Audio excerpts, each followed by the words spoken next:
Got it. Anytime.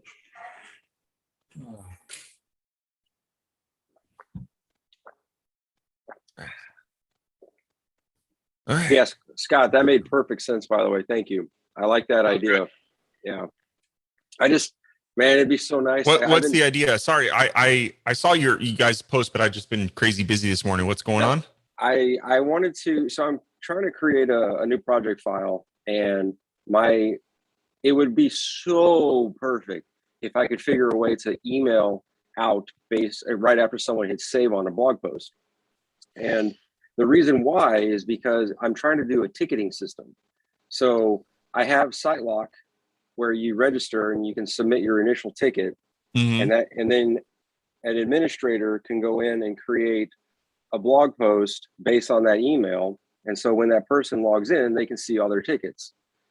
But there's no way to really notify somebody like automatically. So, I was thinking, how would I get notified as the person who needs to take care of these things? And so I took the RSS feed and I found a free RSS reader that will send notifications in real time. And so every time there's a new ticket created, it will email me or the person who's in charge. Oh, there you go. Yeah, but what I would like to do is every time I save or update or close out, email the person to let them know, hey, there's an update to your ticket, or hey, your ticket's been closed. And so currently, like, I'm going to go with what Scott had, because I have it all set up to email them. But I'm trying to figure out how do I inject their email address automatically on the blog form page, but you can't, because you can't submit the form. Yeah. So yeah, but Scott's solution is fine. I mean, I'll wait till Total CMS 2, but this is a good, thing for now. Yeah, with CMS 2, I kind of want to do like what Foundation 6 Forms has, where you can add email actions to the form, or not just email, whatever actions, right? So submit Total CMS, and then send email, 2 emails, whatever, skip something to Zapier, whatever you want. Whatever. That's what I'd like to do with Total CMS. Yeah, so I told him, I don't know if you remember this, Joe, or not, but back when I did the menu thing, where the restaurants could add their menus and stuff, and it was a marriage between SiteLock and Total CMS, and so what I do, I made this multi-step thing form type of a thing where they put like the initial title of the blog post, which generates the permalink, and they put in maybe the summary section, and then in step 2 they put in some SiteLock field stuff, and then in step 3 they put in the content of the blog post, because I take them back to that post because I know what the permalink is, obviously. Yep. And then in step 4 or whatever, they finish it up, and then when they finish it up, then I send them to a page that previews the thing, including the blog post. Yep. Right. Yeah. And then there's 2 buttons on that page. One of them is to go back and edit, which takes them back to the edit thing again, and the other one is to submit it, because what it does is it always forces them to be draft, and so when they submit it, then it pops me an email, and I approve it and turn it off of draft. Cool. So out of curiosity, Scott, because I realized I actually tried to do this today. How do you tell the blog form the permalink to preview the page? Because I tried to do the whole, when you hit save or update the blog form. You can get the permalink. I know. Permalink's a macro. Right, but it's I tried both the curly braces and I tried the %, and neither would take it. It would only take me to the blog list, because I tried to. You're missing it. You know what? You know the permalink. You can get the permalink, right? Yeah. So when you take them to the next step in the process, you're just sending them to that permalink of the page, right? So they can preview it. Right. You know what I think I did? I took them to the blog. I took them to the wrong place. I just realized my mistake. So yeah, no, I think that'll work. I'm And gonna then try it. you can also use I forget what I used. I might have used Agent If. But I forget without looking. You can also decide whether or not to show those buttons up. Show those buttons on the bottom of the page, depending on, you know, whatever your qualifications are for whether or not those buttons should be showing up or not. Because obviously, but yours isn't a public thing, so right, it doesn't matter if those buttons are there all the time. Right. Yeah. Right. So yeah, just leave them. I think I used Agent If for that. You know, if they were logged in as an admin or whatever, show the buttons. If not, don't. Yeah. I think I realized what I did wrong. I was dumb, basically. Just chalk it up to that. And you know, keep in mind, even though Joe puts his big ass warnings out there that says this field needs to be inside a blog form and all that stuff, that's not true. Okay. Don't listen to Joe. Even though that, if you put as long as you put that post form at the top of the page or whatever, you can put the fields anywhere you want. Got it. Here we go. Okay. Yeah. All right. So in my case, I intermingle them with the other stuff coming out of the site log. Gotcha. Sweet. I think yeah. I'll let you know if it works. Oh, I'll let you know.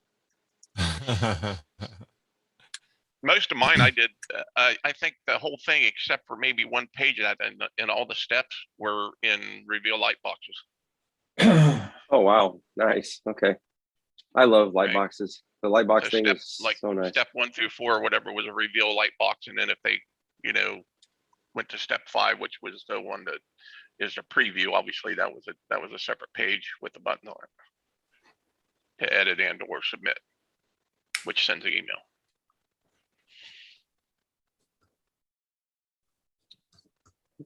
I'll share. All right. David, how you doing with your stuff?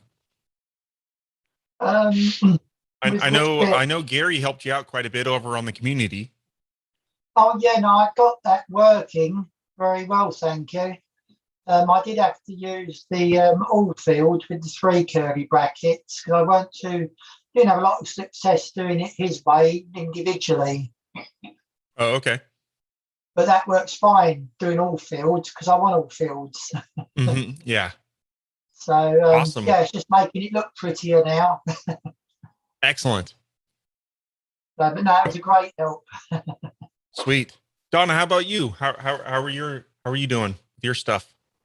Anything we can help you out with today? No, I'm just trying to redo 2 websites in Foundation 6. I'm trying to use the tags and the categories and blogs and just set up pages instead of one main blog or one admin page, and you decide what page it's going to go to by filtering it. So okay, excellent. I'm not too sure how to do it, but I know we said on one of these things it can be done, so I'm going to work it out. Okay, but, awesome. But it's funny, actually, I had spoken to Davide or emailed before all the things that his Pharaoh project had issues on it. Like some things went away, and I sent a ticket in, and Josh got back to me, and he's like, "Can you repeat again? What are you looking for?" And when I went to go look at it, like the that was to me. So you were talking to my son. That's my son, Josh. Yeah. Yeah, I figured that since it said Josh at Joe Workman, I'm like, huh. And actually, I was watching your blog thing.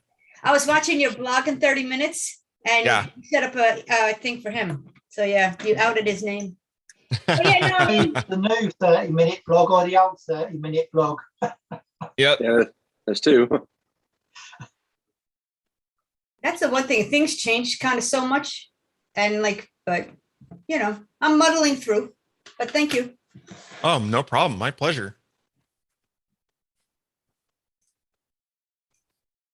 I've got 5 blogs working at the moment, which is good.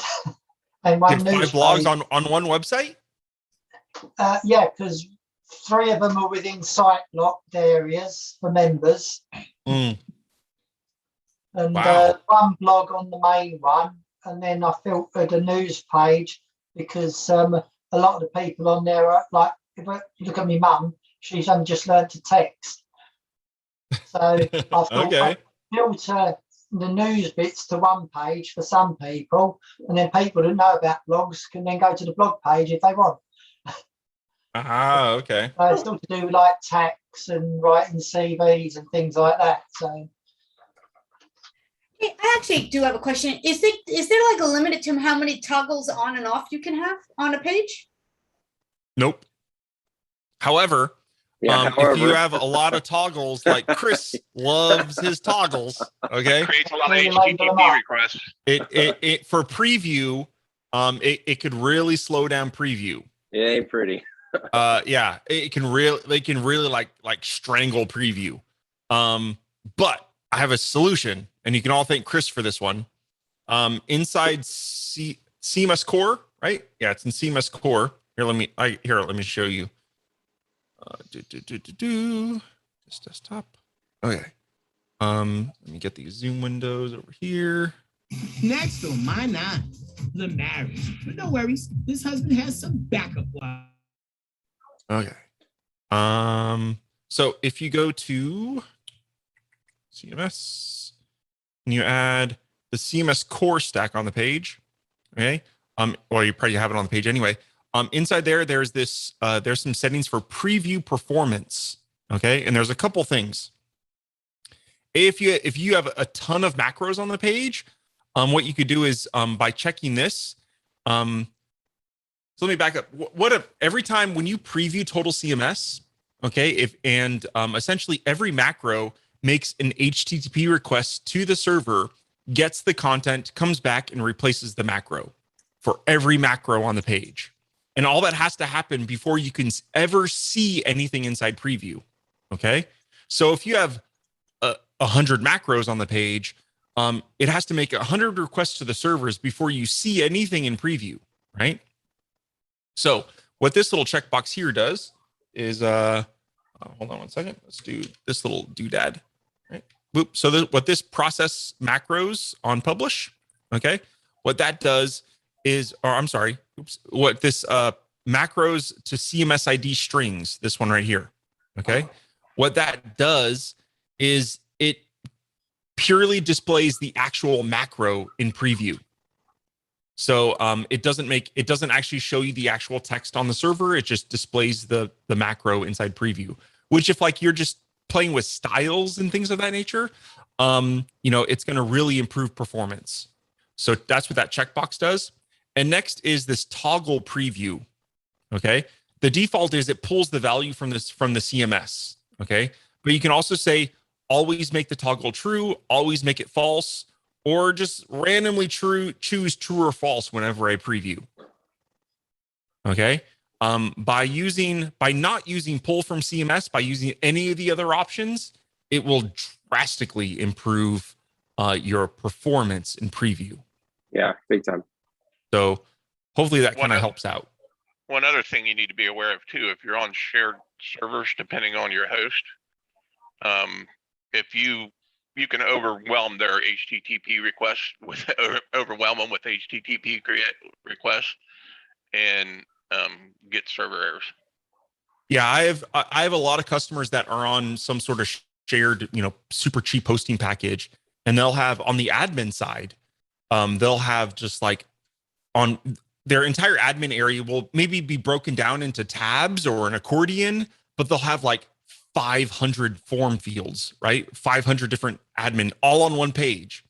And what happens is when you load that admin area, Total CMS in the background is going to try to fill all of that data in every single CMS admin field with data. So that means it's going to create 500 HTTP requests to your server. And then your server is going to be like, right?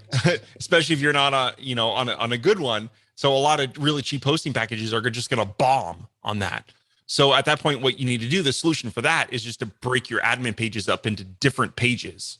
Which is what I ended up doing. Yeah, because I mean, if you have 20 fields, that's manageable, right? But and again, what is the magic number? I can't tell you. It's really up to whatever your host is, right? Or what your hosting server can handle. It's not a limitation of Total CMS. Total CMS, if you have 5,000, if your server can support that, it'll do it, But yeah, so it's really just a factor of your server and the throughput and the limits that their hosting package has for you.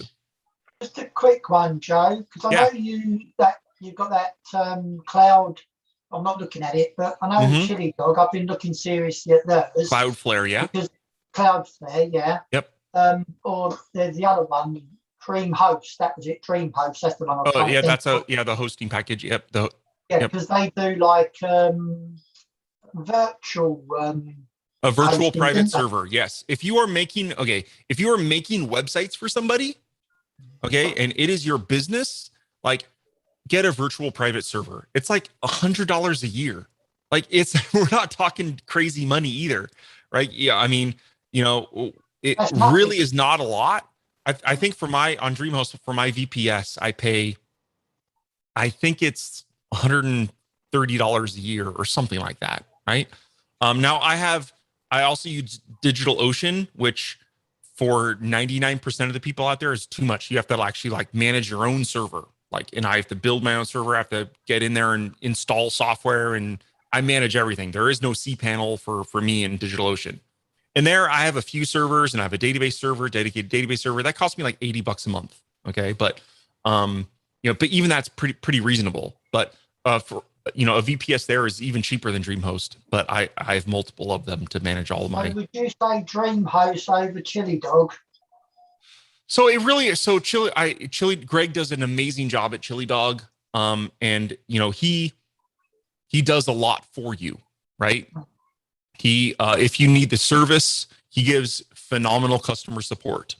And if you feel you might need that, then, I would go that route. DreamHost is they do have nice customer support, but it's not to the level that Greg provides. Right. Well, that answers my question then. Thank you. No problem.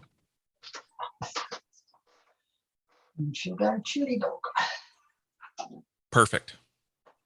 You can't go wrong. Just one quick one then, because he does like packages for 10 sites and 15 sites. Mm-hmm. Would you put 10 sites on a 10-site package or less? I didn't know he had limits, but I mean, I host 20 websites on the one web server. So it's depending on the size, obviously, yeah. Yeah, yep. On my DreamHost server, I think I host 5 or 6 websites, and then on my DigitalOcean server, I have over 20. And that includes the Weaver Space community, which is, a very resource intensive site, as well as Weaver Space, right? So, yeah. I don't see any problems running multiple websites on a VPS, because as long as you have a VPS, I mean, you're the only one that has access to that, right? So, it's not the same as a shared server, because on a shared server it's not just having multiple websites on the same server, it's having multiple people and all of their software and potentially cross mixing any holes or security risks on that. And also, on a shared hosting server, you could have, 500 websites and you're all sharing the same resources. Whereas on a VPS, you have dedicated resources, right? So, yes, you're sharing those dedicated resources across your 20 websites, but I do think that probably even on the smallest VPS package, you're probably not going to hit many resource constraints because I did quite a bit of testing. Actually, on DigitalOcean, I upgraded my server, and I thought I needed something really huge. And after doing a lot more testing, you need a lot less server than you really think, right? Yeah, I don't think you need to, immediately jump into whatever the highest VPS is. Start small and work your way up as you feel you've hit limits or maybe reaching limits. One other question, Mm-hmm. Because I've never really built anything apart from with the site lock thing. I actually went and searched out a basic MyQSL database, because you have to put something there before you do the site lock. So I just threw that up there and then put the site lock on there, and it done the rest, which is great. Because matey from SiteLock's very helpful. His name's eluding me. So, because I've never looked at or got into my QSL databases in the past, can you have more than one database on a MyQSL database? Yes. Right. So yeah, if you've got one database, you could have multiple ones on there. Because I thought Correct. you could do that. I haven't experimented with that. Yeah. So like I have I have a MySQL database set up, and I probably have 6 or 7 different databases within it. Right. So like the Weaver Space community site, that runs off a database. We have I use Sendy for my email, that runs off a database. That's the one-off package which you have to host on the server, isn't it? Yes. Yep. Exactly. And then what else? I have I have a little web app that stores all total CMS licenses. All those are stored in the database, and I have a few other little odds and end databases. But yes, you can have multiple databases within one MySQL instance. Oh, lovely, most helpful. Thank you. Someone else's turn to ask a question. Hey, Bill, how's it going? Hey, you okay? Excellent, fantastic. Yeah, nearly missed you because our clocks went forward by an hour. Okay. Joe, you successfully have avoided that. With the I bet you that's where everybody else is. They normally joins in. Yeah. We switched back this weekend. Oh, is that this weekend? Yeah, man, I didn't even realize that. Thanks for the heads up. Yeah, I'm not a fan, but Yeah. Yep, it is. Well, okay. Yeah, I get an extra hour. Hey, Joe, just out of curiosity, when's the summit replay is going to be up? I'm working on them. So actually, the rest of the day today, that's what I'm going to be working on all this afternoon. Oh, cool. So probably by tomorrow, if I'm not going to announce it till they're all done, but you might be able to watch piecemeal as I upload them as I do them by tomorrow. So I plan on editing as many as I can this afternoon and then start uploading them. All right, great. Thank you. No problem. I also have to get on an email with a bunch of, there's some people for example, the nutritionists give out 50% referral. So I have the details for that. So I'll include that and a bunch of other, Davide had a couple PDFs and stuff like that. So unfortunately, I'm too slow to let people know about Chris's, free entry, but 2 people already got that last week. So actually it was David. David won a free project file as well as a different Dave. I forget which Dave it was. Truslow. Did he ever get back to you? No. I mean, I sent him the thing, but Give it to someone else. Yeah, I mean, if he doesn't actually claim it within the next month or so, twice. You could. I didn't I? When you did win twice, right, Dave? I remember technically you won it once, right. And then it landed on his name again. Yeah. Got a bunch of cheaters. I should have got the email stack. That's funny. Actually, I just checked Chili Dog's VPS, and it's $44 a month. Oh, okay. Yeah. DreamHost seems cheaper, but you're not getting that support. Yeah. Yeah, I mean, yeah, you're right. Greg does phenomenal work with support, and Brian too. Brian and Greg. Yep. If it's not one, it's the other. That Brian with the long hair from the other Friday. Yes. Yep. Yep. He works for. Yeah, he does support for Greg. The pan. Greg's more fun to yell at. I put quite a few clients on Greg's small VPSs, and it's trouble free. Oh yeah, for the most part. For the most part. A lot of options here. Let's see.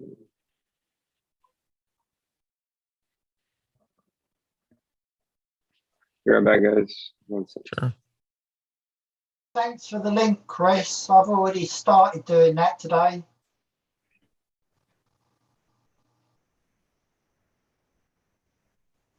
Never mind. What was that, David? I'm sorry. I said thanks for the link from my email. I've invested. I've done 50 quid today. Yeah, today is the day to invest. Actually, because it's dipping quite a bit, and they're expecting it to just skyrocket. So yeah, we're talking about Shiba Inu, the crypto. Oh, the Shiba coin, your Shiba coin, yeah. Yeah, man. Yeah, that kind of makes me nervous. Well, I mean, it's gambling. It's it's the stock. It's stocks, like everything. It's just it's fun.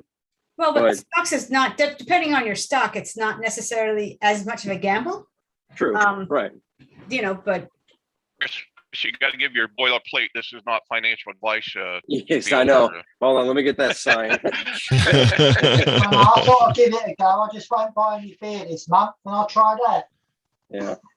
I mean, if it hits 1 cent, or even, I think actually I need to hit it. I need it to hit 5 cents in order to be a millionaire. So we're a few zeros off, though. Yeah. I got 3. Huh? Well, looking at how much is it worth? 0.00006. So by the end of the year, they're thinking it's going to knock a zero off. And Robinhood just announced that they're gonna pick it up as one of their cryptos, which is going to make it incredibly popular. I actually got very lucky this, I don't know when, during the pandemic. I thought to myself, my cousin and I were talking, and I thought, well, people are going to want to go back to the movies. And I bought AMC. Me too.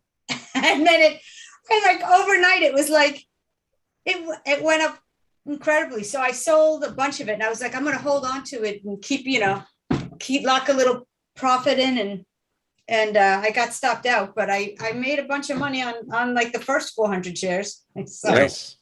I know. On a whim, I bought $50 worth, and I made almost 400 because of what happened, and I just sold it right away. Yeah, no, I mean, like I think I invested 2,000. It went up to 10, and I was like, "Holy hell! Let me sell this quick." I didn't even know about that whole Reddit thing. I didn't either. No idea. I was like, Sometimes I just buy weird things. Like I got this this other company called Joby, flying cars through Manhattan. How cool would that be? Yeah. The dumbest thing ever. But the one to look for is Nokia. Apparently, they got the first contract to put a cell tower on the moon. Yeah, I don't understand how that actually still functions as a company, but there you go. I don't either. Isn't it a Swedish company? I don't know. They have a most iconic ringtone. That's all I can tell you. Hey, Gary. Oh, yeah. I got time off for good behavior, so I thought I'd join you for a bit. Awesome.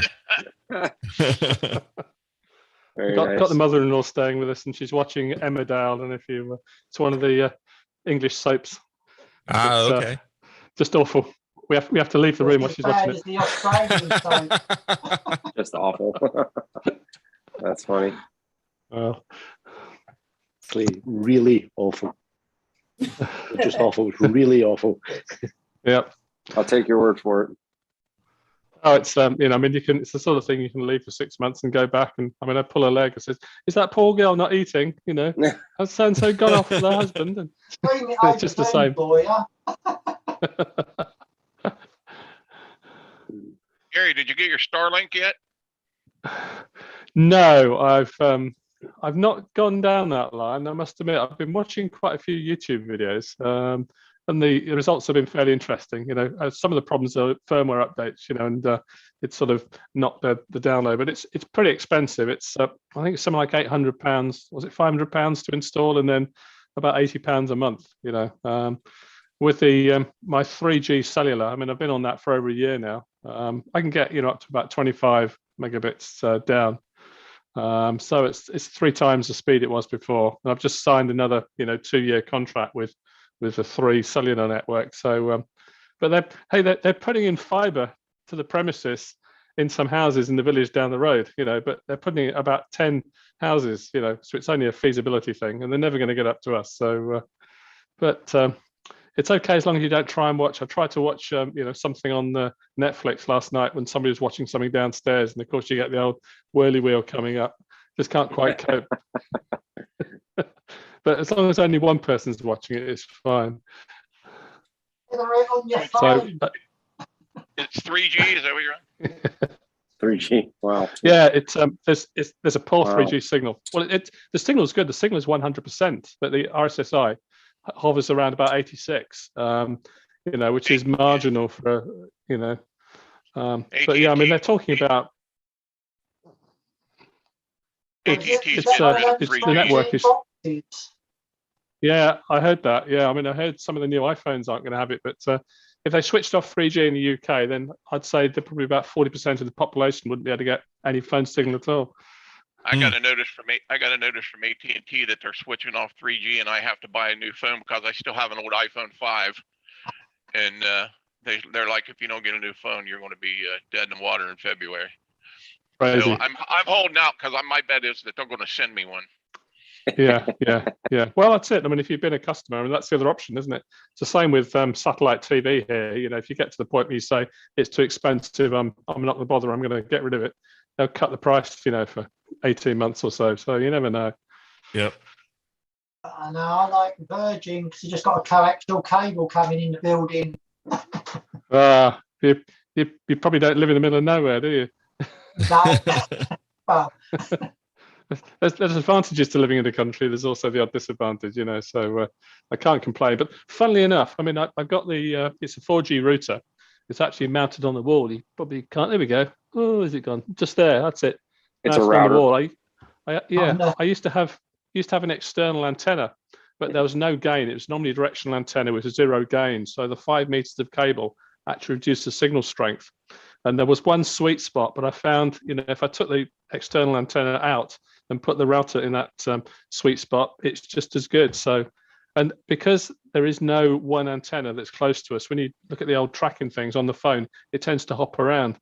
So a directional antenna might not be any good. Plus, I'd have to drill a hole in the wall, and I might get grief for that.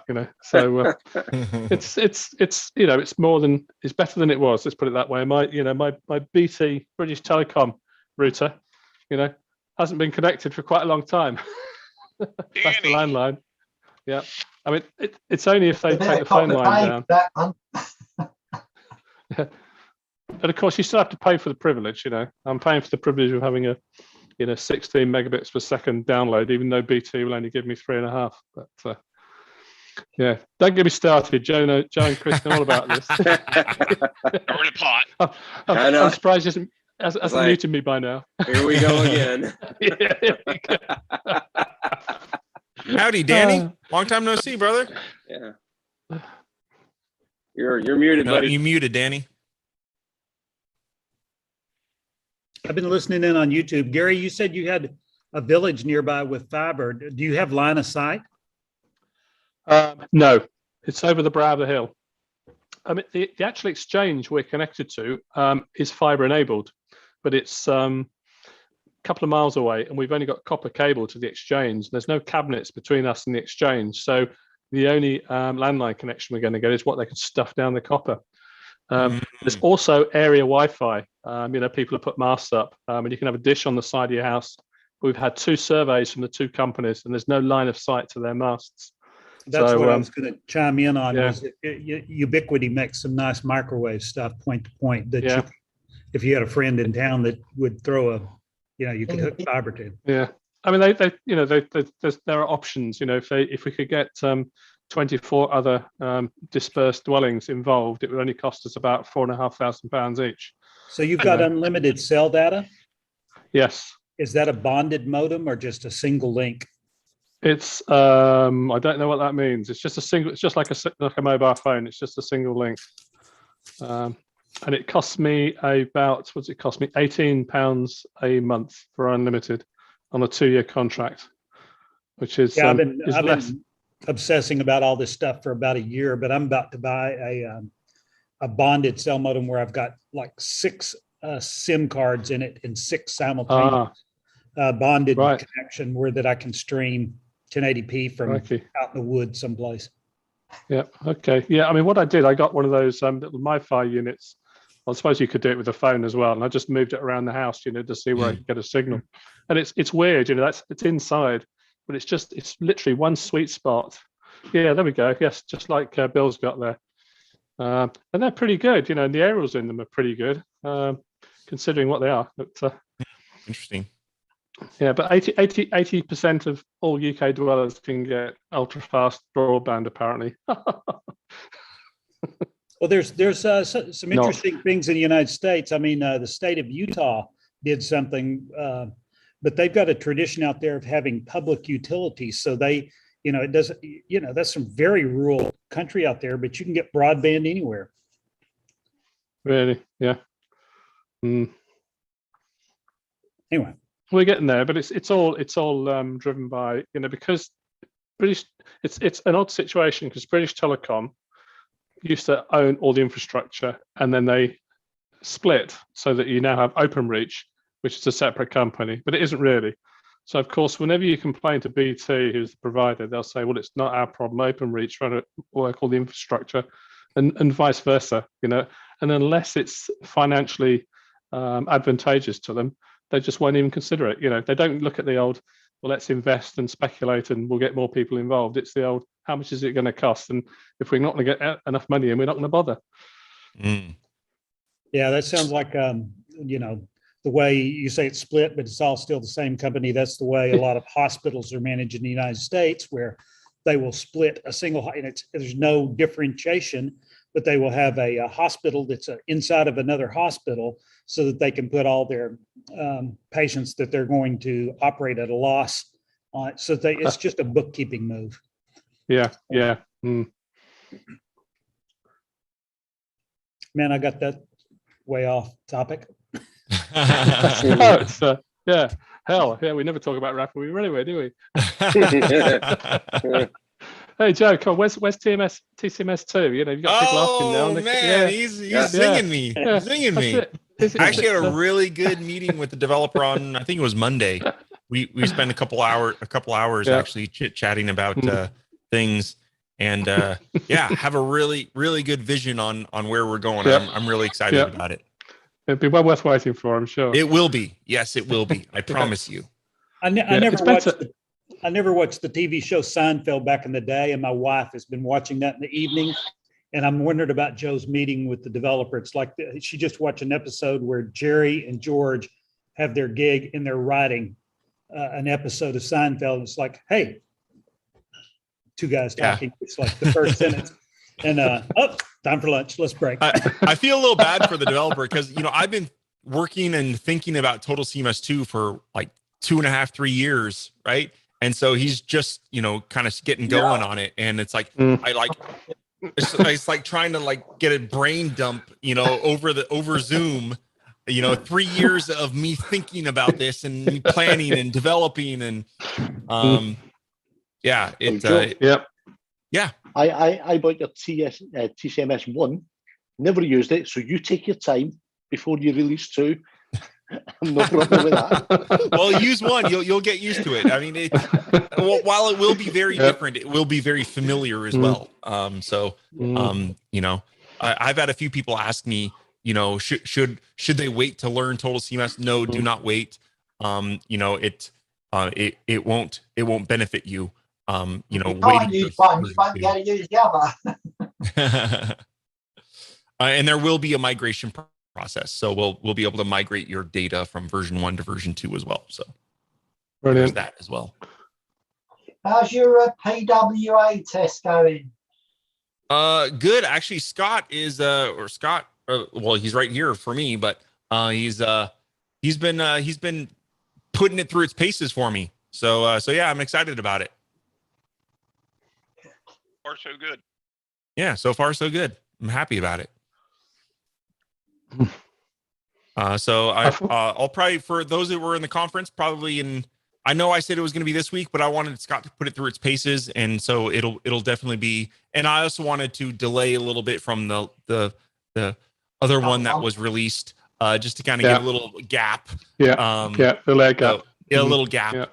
So yeah, probably you know, maybe next week I'll give that link out, that pre-buy link for anyone that attended the conference. How are the videos coming along, Joe, from the summit? Good. I have started editing, and I hope to start uploading the ones that I've edited by tomorrow. So I probably won't send out an email until they're all uploaded, but I don't know. I'm going to see how much I can plow through. I wanted to do it last week, but I was still playing catch up a lot last week. So yeah, I need to check the links about 4 or 5 times a day. You know, so it's not too bad at the moment. I've gotten many emails from many different people. Someone it's actually, Davide's, someone actually Davide's animations. I online. really want to watch that one again. I was someone commented on mine. They were like, "I couldn't watch your thing. Can you fix it, please?" And I'm like, "I got nothing. Sorry. That's above my pay grade, man." Yep. It's kind of like that missing stacks bugs. Everyone complains about it, and I'm like, I wish I could fix it, dude. I wish I could fix it. Well, that Is being it a on the thread limitation? today, you know, the poor guy got 3 missing. I managed to find one of them. You know, what the other 2 are, goodness only knows. But yeah, looking at the project file, look at the source code. Yeah, you didn't get that nice block of stacks at the beginning. So whether it was a very old project he was using, normally you get a nice list of all the stacks that you used in the, if it's still live on the website, yes. you know. Yeah. So but I that missing API only existed like I think in Stacks 4. So like if this was a really, really old project file, there's no way of really knowing it unless that web page is still live and we can kind of look like, okay, it's at this part of the page, what's there? You know, then we can figure it out. Yeah, it is live, and there were a few hints and tips there. You know, it was definitely Foundation 1. Oh, really? Oh, I missed like, that it was live. Yeah, he hadn't uploaded. You know, fortunately, he hadn't uploaded. You know, rather than uploading and then saying, "Hey, I've got stacks missing." Yeah. But you know, I made a few suggestions, but so the only one I managed to find was Elevator, which is free. So of course you can download. Yeah, there we go. What people don't do though what people don't do though is just, you know, ignore that and take stuff out of it if they can and just see what they've got left, you know. Yeah. And that's a good way of seeing what's missing. Yeah. That's Sorry, Chris. What I had to do. No, you're fine. I was just going to ask Joe if there's a way on the Summit pages for the video, for the existing videos as well, to turn on controls, fast forward, rewind, that kind of thing. Unfortunately not. I'm sorry. On that one too. Okay, no, that's cool. I'm just curious. Yep. Yeah, it's that. I'll make a request to that service. I use a service that because I upload all the videos. They're actually what do they call unlisted videos on YouTube. And is it the same that you do on your website for the exactly? Yeah, got it. Okay, right? that makes sense. Yeah, it's the same exact thing, right? Okay, so it's more important. I mean, for the Summit website, it's that player is also important because no one's going to be able to share those YouTube links, right? Because even though it's unlisted, if someone got to the player and they could get the link and share it to wherever they want, and I want to make sure that only people that actually bought tickets can access them, right? So, yeah. I've been begging that company to make their player a little bit nicer. I would love if the arrow. Have you tried? I haven't tried. Have you tried the arrow keys, Chris? Just forward and back, because that's in YouTube. That's what it works. I have tried. It doesn't work either. No, it doesn't work either. Yeah. Okay. Yeah. Because sorry, bud. No, that's fine. Because I was saying, I was going through Davide's, and just the play pause, man. Play pause. Sorry. I know. Hey Gary, I was telling him I went back and I rewatched Davide's video. Remember about the Total CMS and SiteLock, and I invite you to go back and rewatch that. Just listen to Davide. He sounds like a little kid. He's just so excited, is he? He's excited, but he just sounds so different. He just it's fun. Maybe all that what does he play, the French horn? The French horn, yeah. It strengthened his lungs so his voice got deeper. His talk was really good. That summit was a really great summit, and it was a conference back then. But man, his talk really jazzed me up. I got so excited.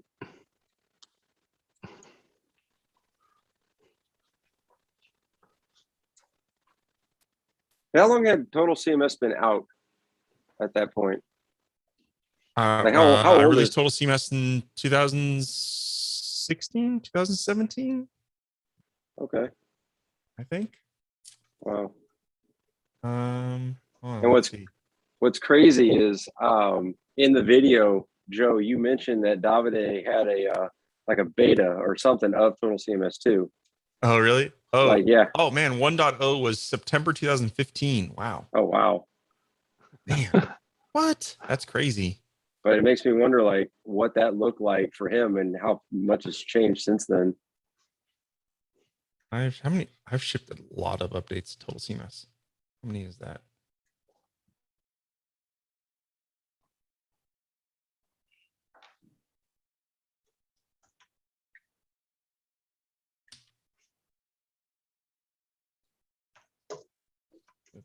I mean, where Total CMS is now versus when I, first started using it, it's like Total CMS 2-ish. I've released 128 updates for Total CMS. 128. Wow. Wonder if that's a record. Man, that's a lot of updates for a 1.0 product. Yeah, man. It's like Mac OS 10. Yeah. Just holding on to that, man. Yeah, just hold on. Hold on. One day we'll be at driving Total. you up It's not going to be Total CMS 2. It's going to be Total CMS 11. That's right. That's right, buddy. How old will you be then? What'd you say, David? How old will you be then? Yeah, exactly. How old will I be then? Has anybody tried this new update that they that Mac has come out with? Monterey, I think it's called. Oh, Yeah, I'm on Monterey right now, actually. I'm running Me it. too. Yeah. Okay. Yeah, it's Still good. got a few things in the mail, eh? Actually, I don't know if anybody else has this issue, but in Finder, if I go in down a few levels in folders and I go to scroll back, just swiping back with the trackpad, it will spring me back to where I was. Like I have to almost quickly click on a folder to like lock it in so it doesn't move. It's very weird. I'm hoping that's a bug that they fix, because it's really annoying when you're trying to search for files. Interesting. And then also you've got in the bottom right hand corner, if you move your trackpad over there, it brings up a little screen which is to do with notes, isn't it? Quick open thing. Only found that the other day. Oh, your notes. That's right. Oh, I forgot all about that. Just in the right hand corner, it just appears. Yeah. Oh, that's cool. The quick note. I completely forgot about that. That's fun, yeah. Huh. I love quick note. I haven't. How do you activate that on the Mac? I haven't even tested that Put yet. your mouse in the lower right hand corner. Oh, maybe. Oh, I have that that corner configured for expose. So do it on another Mac or on another screen. Yeah. I have all right corners do that for me. I'll play around. I forgot about that. What's crazy is on my main monitor, if I go to the lower right one, it brings up the note that I was working on my iPad. And if I go to the one on my second monitor, it brings up a new note, like a brand new one. That's kind of cool, actually. You know what I learned today? Sometimes on an iPad, you move around your widgets, and sometimes you use your iPad in landscape, and sometimes you use it in portrait. And sometimes when you have everything organized and then you rotate it, you're like, oh, but now it doesn't look so good. If you rotate it and then re-edit your home screen, it'll remember the locations of landscape versus portrait. Very cool. That's very cool. Yeah. I love that you can to go, make everything dance so you can move it around. Mm-hmm. I love that you can, the little dots at the bottom, tap on that and you can hide and show pages. Yes. That's one of my favorite organization tricks ever. It's awesome. Yep. I've gone to on my phone, I have 2 screens and then the app library. That's it. Nice. And then on my iPad, I'm actually trying 1 screen in the app library, and that's it. Wow. Yeah. I just wish the app library was better organized. Like their categorization is just awful. Yeah, I can agree with that. Because before, what I would do is I allowed myself 2 screens, and basically the second screen was always my version of an app library. I created all the groups. Right. But yeah, I can agree with that. That sometimes their organization isn't the best. I hate how they keep changing things on iTunes. It's driving me nuts. they keep and then they keep moving things around, and I guess I turn my computer off too quick, and it forgets what it's doing, and so I hate it. I absolutely hate it. The iMac on the right-hand side has got iTunes on it, and that's got near enough, I think it was last count, 7 days, 24 hours worth of music. So that ranges from the 60s, country and everything, all the way up to today. But then you just say, Alexa, and it does. Years ago, I converted all my CDs to MP3s, right? And I had a beautifully organized, completely anal retentive folder, artist with all the albums, and then all the songs were labeled to the song. Everything was perfect. Everything was tagged properly. And one day I was like, you know what? I trust Apple. I'm going to let Apple organize my library. Oh, no. Yeah, I made the same It's mistake. never been the same since, man. I wish I backed that stuff up beforehand, because it's all jacked up now, man. They replaced the songs too with their version. Yeah. Oh, man. And then they don't even have it, so then you lose them. Like my whole Depeche Mode collection, man. it's like I got 1 or 2 songs from each, so I'm gonna have to go rip them again. Yeah. But like nothing really has a CD. Unfortunately, I was dumb and got rid of all my CDs. It's like, I don't need them anymore. Yep.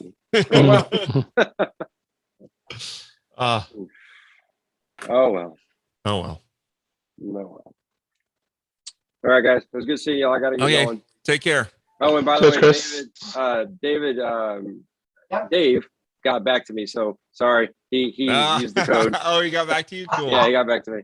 He must be watching the live stream. He's actually in the chat. Oh, he is? Yeah. Oh, that's DT. Oh, okay. He's hiding. I'm calling him out. Chris, if you want to see that example of how I did that, message me and we'll have a quick Zoom. Sure. Thank you, Scott. I appreciate that. Yeah, I'll get back to you. Thanks. Great. All right, bye guys. See you later. Take care. Thanks, Chris. Hey, Chris. Bye-bye. So hopefully by next week I'll have a update for Foundation. So past 2 days I've worked my tail off getting a big release out for the open source side, and then I'll take all those fixes and apply them to the stacks. Actually, a big part of the release was actually I implemented a lot of features in the Foundation 6 theme that didn't even exist in the open source framework. So I basically ripped them out of the theme and published those fixes for the rest of the world. So that was kind of fun. So you had everybody in Rapid Weaver testing them before you gave them to everyone else in the world. Exactly. Yeah. Yep. You guys actually have a really huge core of. So in version 7, I plan on using something called CSS variables, and you guys have them already. You don't know you have them, but you do. It's how all the color magic happens behind the scenes with site styles. And the open source project doesn't have any of that coolness. So that'll come in Foundation 7 though. So you guys have a leg up on the rest of the Foundation world in terms of that. It's going to be a huge win for them.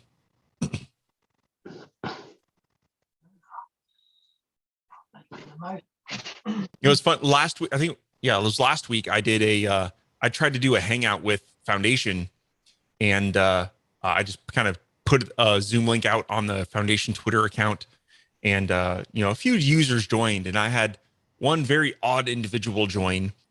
He never turned on his camera, but he was like, "Yeah, Ted Bundy is my uncle. Does that scare you?" And it was just like, he's like, "Do you know who Ted Bundy is? I don't want to scare you, but is that scary?" I'm like, okay. I'm like, I guess that's cool if it's true. Okay. Might have actually been in. Weird. Yeah. Do you guys, I'm assuming you know who Ted Bundy is. Pretty famous serial killer in the US. I don't remember. Was that in the 70s or something like that? 60s, 70s? I don't remember. I'll wait to see his website then. It'll be thanks to Joe Workman and the guys at the FBI knocking on your door. Yeah, exactly. Yeah.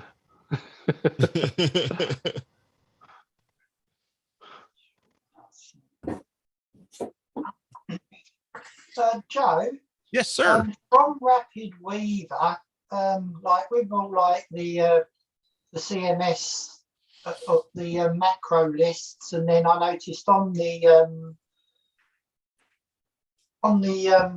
other site that you've just done recently that has all the swatches and all the bits and how they all work. You got one bit there which lists out. You just hit a little triangle and it shows all the CSS codes. That's it. Yeah. Because I was trying to drag stuff out. I was trying to copy stuff like all of those macros, and so I could print them out. So I could just have a little list of them all in a book rather than going here, there, and everywhere to find everything. So you wanted to have a place to organize various. Restate that again. Well, you know, on that site where you got little triangles and you print that out. I've been copying them. So Oh yes, yes. Oh yeah. Okay, yeah. Out. But with the macros, I can't even manage to copy. I might have to do a screenshot, I think, of that one. But you can copy. Aha. Oh. So, I deleted it. So inside CMS core, okay. So you see all these here and you're like, I can't copy them. Okay. Yeah. But if you look over here in the settings, I have them here. And these settings do nothing other than let you copy and paste. Oh, individually, yeah. Yeah. So you can find the macro that you want and copy it. And I think it's the same on blog post. I assume I did that on blog post. Let's check if I'm honest. Let's see here. If we do blog macros, and yep, they're all here too. Yep. So these settings, you can change this, but it does nothing. It's just the only purpose of these are for you to select and copy paste. Lovely. Okay. Hopefully that helps out.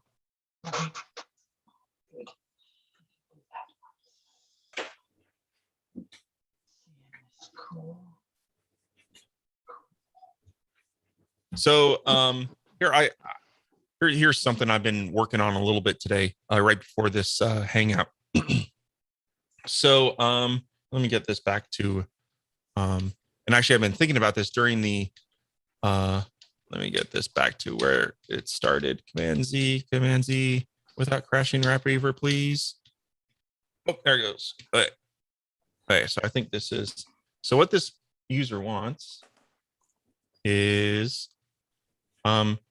basically he wants this. Let's resize this window a little bit. All right. He wants when you scroll in that this box does this. Okay.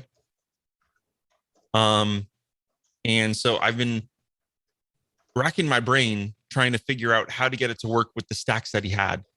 But the stacks that he's trying to, so what he's trying to do here, he's actually trying to use a feature that I totally forgot even existed. I'll be honest here.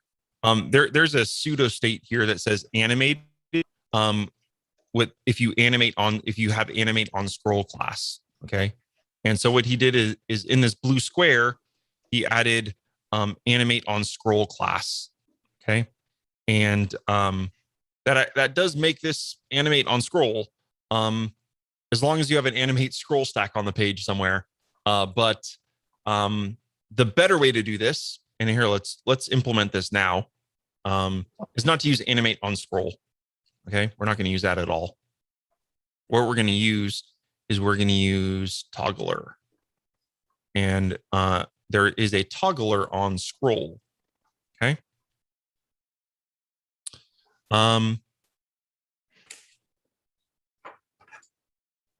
So basically what we want to do is we want to target, so this blue square has a class. Let's remove this animate on scroll thing.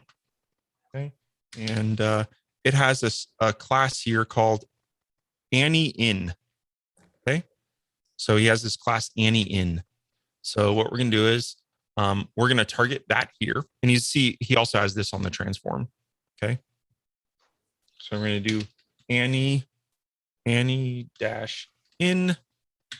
That's what we want to target. And then actually we want the trigger happy as well to, we want the trigger to be the thing that we want to animate as well. So it's going to be the same thing, Annie dash in. Okay. Actually we're going to, yeah, we're actually going to toggle the trigger element, which is this right here. Okay. And he only wants to trigger it once. And the toggle class. So let's do slide me just for fun. Okay.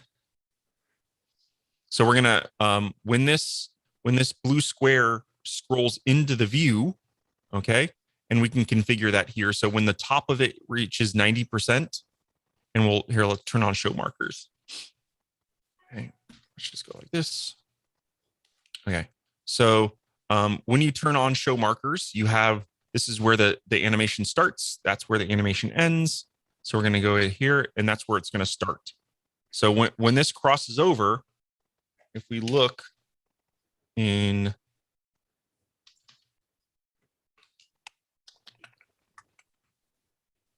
look at this. Let's turn off that little doohickey that I have there. Okay, you'll notice here, I'm going to scroll out. Oh, I have trigger once. Let's turn that off.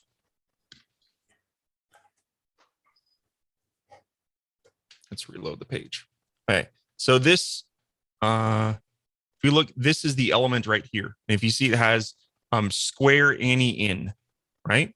And as soon as I go ahead and keep scrolling as it scrolls into view, it's scrolled into view.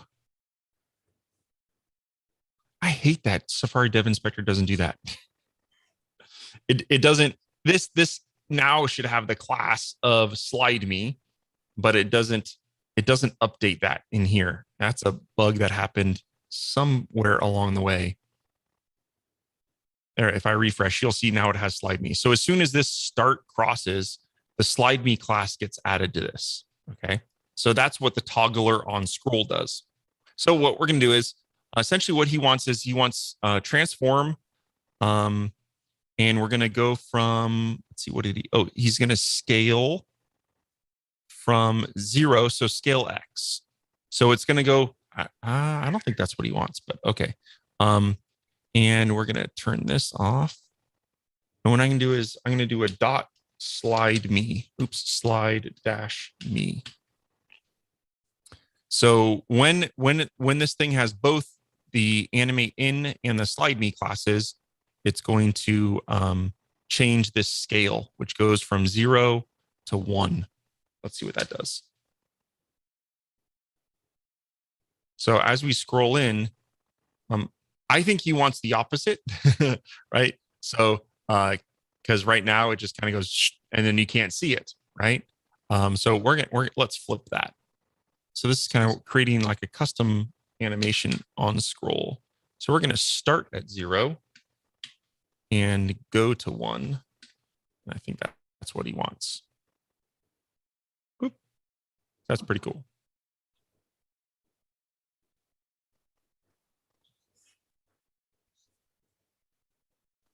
Pretty slick, right? So now the toggler on scroll does require that you have the swatch pack.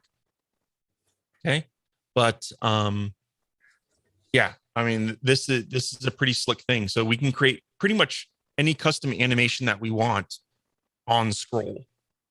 And you mean that there is the animate on scroll stack or swatch as well that has like a bunch of pre-baked in animations, but this really allows you to do something completely custom, right? So, and there we go. And you can add here, let's go ahead and add like on this, let's add like a little delay. So let's add like a, I don't know, half-second delay for that. So as I scroll in, it's delayed and then it comes in, right? So you can add like a little delay in there as well. And it's kind of cool, as you see, as you go from start and then back below the starting point, it animates out. And if we scroll up, so if the ending scrolls past there, we'll see the ending animation start. Pretty cool. Any questions on that? No? Cool. Well, I've been playing with the swatch pack today because I got the example one from your, the demo. Yep. Of all the swatch bits on your site, and I've made one file up. So I've done one with the cards, one with the nice button, and whatever, so that I can see how they all work. Today I've done that this morning. Yeah, and there is the toggler demo here. I don't think I did it. Did I add on scroll here? Oh, here I did it on scroll as well, right? So here I have on click, on hover, and then below that is on scroll. So as you see these little boxes, they scroll in and they do that completely custom, and it animates a bunch of different things, right? If you notice, the backgrounds become blue. They actually kind of pop, they zoom a little bit, as well as the icons spin, right? So, I mean, there's a lot going on here. This is a completely custom animation that we've, kind of added a really nice, touch to the website. As you scroll in, things are like, doing some sort of custom animation. And all that's done just by adding and removing a class, which is kind of crazy. It's really cool. I really like that. Did a good job there.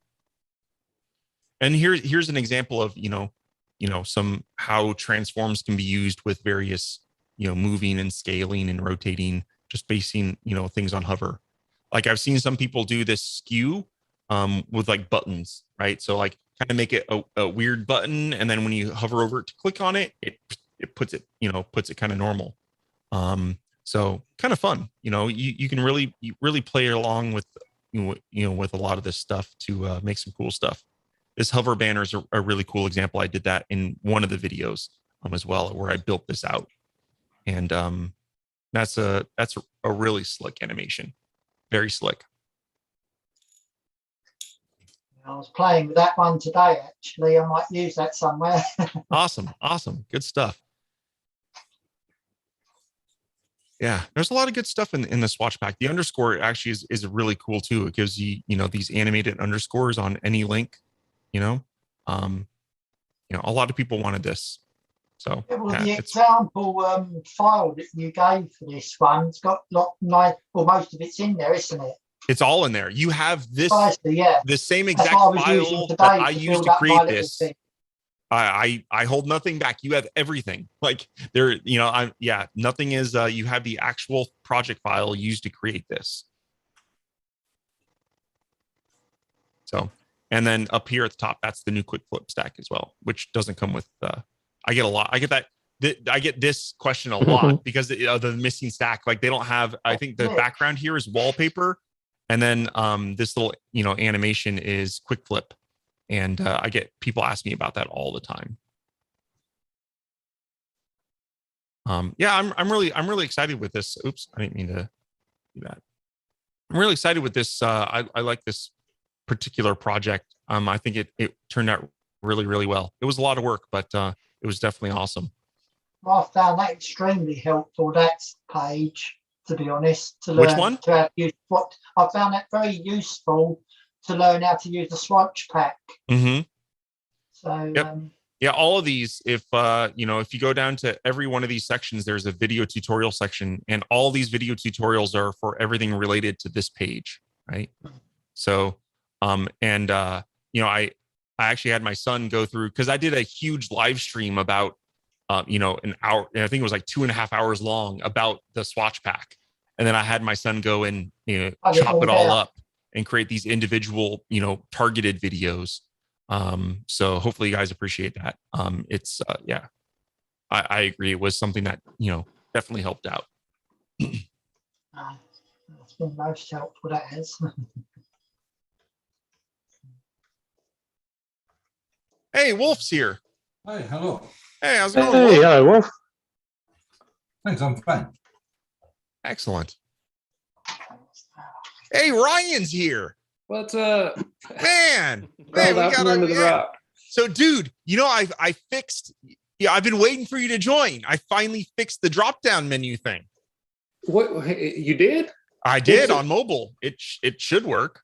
I spent a lot of time working on that. So if you I don't know if you've updated it and whatnot, but I fixed that. I don't know, it was like a month or two ago. I think. I need to look. I just came on here. I wanted to tell you, I get so many compliments on my website, and I appreciate how much you've helped me. And I know Gary helped me a lot in the beginning. Sweet. You know, I kind of went against the rules, and my layout on mobile is the same as on my desktop. But my customers, because they work in the field and then they come to the office, I get so many compliments that they're so happy that the page is laid out exactly the same so they can find exactly what they want quickly. Awesome. Good. So I just thank you guys. I really appreciated it. It turned out exactly like it needed to. My pleasure. Well, yeah, check out that drop-down thing. That was an agonizing fix. So I'm hoping it works. I mean, in my tests, it was working okay. So hopefully it works out for you. I'm gonna check it out. Awesome. I've been waiting. I was talking to the guys. I'm like, where's Ryan? Where has he been? He hasn't showed up in quite a long time. I'm a little different than everybody else. Everybody else on here is probably building websites for other people. And mine's I understand. My own business. And so I get into it where I work on it for 3 months. Exactly. And I walk away for 3 months. You know? Exactly. I totally get it, dude. I totally get it. Cool. Well, I'm glad you popped in. I'm happy about that. Thank you. Yeah, it's good seeing you again. Awesome. I couldn't be more happy with it. Sweet.